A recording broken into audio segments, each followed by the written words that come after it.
Shalom Aleichem, Besem Hamashiach, bersama saya Romo Martinus.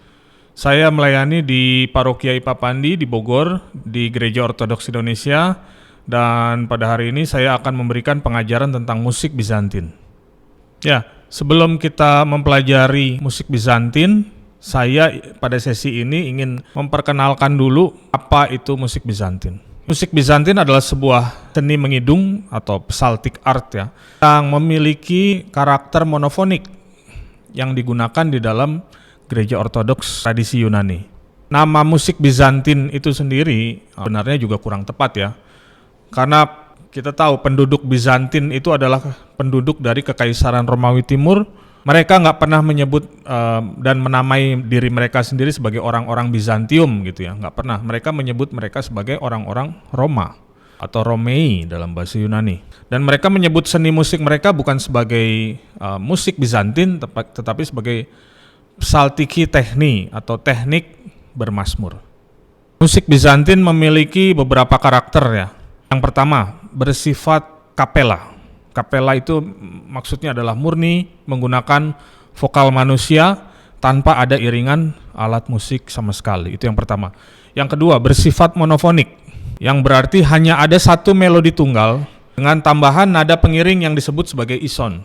Ya, jadi hanya ada dua suara tanpa menggunakan teknik harmonisasi 4 suara atau SATB ya, seperti yang lazim digunakan oleh musik barat. Lalu yang ketiga adalah lebih mementingkan lirik daripada musik ya. Yang slogannya yang terkenal di dalam musik Bizantin adalah musik adalah pelayan dari kata-kata dan musik adalah jubah dari pujian. Jadi digambarkan kalau lirik dari sebuah kidung pujian adalah seorang, maka musiknya itu digambarkan sebagai jubah yang memperindah dari lirik pujian tersebut. Atau yang seperti dikatakan oleh Jana Suci Basilius Agung, musik adalah madu yang melapisi obat, yang adalah ajaran-ajaran teologis yang menyembuhkan roh manusia. Jadi musik itu mempermanis obat yang berguna, itu ajaran-ajaran teologi yang berguna untuk menyembuhkan roh kita. Dan yang terakhir adalah musik Bizantin banyak menggunakan mikrotonal, jadi interval atau jarak nada yang lebih kecil dari semiton, ya misalkan dari B ke C atau C ke C sharp itu semiton. Nah, banyak nada-nada yang digunakan yang lebih kecil dari itu, yang tidak ada di notasi musik barat. Jadi untuk pendengar umum mungkin mendengarnya agak sedikit ya, kurang familiar ya. Tapi itulah karakter dari musik Bizantin itu. Mengapa harus monofonik? Ya, ada beberapa alasan mengapa musik Bizantin tidak menggunakan teknik harmonisasi SATB. Ya. Mengapa harus monofonik? Yang pertama, karena kita memang mengikuti tradisi dari para bapak gereja yang memang menolak penggunaan harmonisasi 4 suara.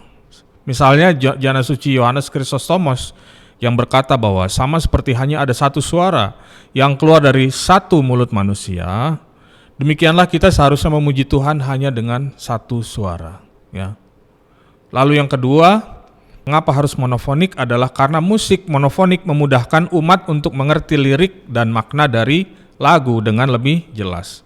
Karena semakin banyak suara yang digunakan, maka akan melemahkan makna dari lirik lagu dan membuat lagu itu semakin sulit untuk dimengerti karena banyak suara yang bersaut-sautan. Apalagi dengan counterpoint kayak gitu, semakin sulit akan mengertinya. Ya, jadi karakter dari musik ini lebih mementingkan lirik daripada musiknya. Makanya lirik yang disampaikan harus lebih jelas dan harus lebih powerful. Dan musik monofonik memperkuat makna dari lirik itu. Untuk komposer-komposer dan tokoh-tokoh yang terkenal dari musik Bizantin ini, yang paling terkenal mungkin Jana Suci Romanos sang pengidung, ya, yang hidup pada abad ke-6.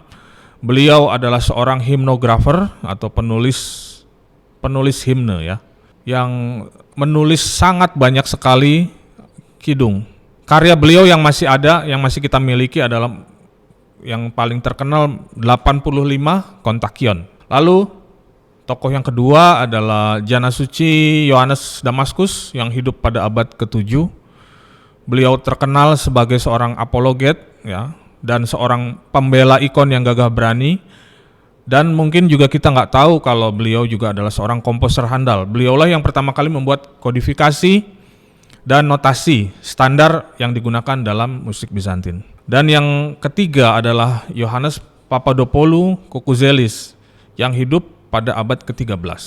Ya. Beliaulah yang pertama kali memberikan ornamen-ornamen dan melodi-melodi panjang yang meliuk-liuk lah suaranya, yang disebutnya istilahnya melismatik kepada kidung-kidung Bizantin ini.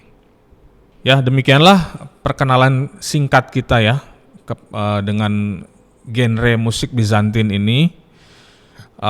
Jika teman-teman ada pertanyaan, silahkan tanyakan di kolom komen ya.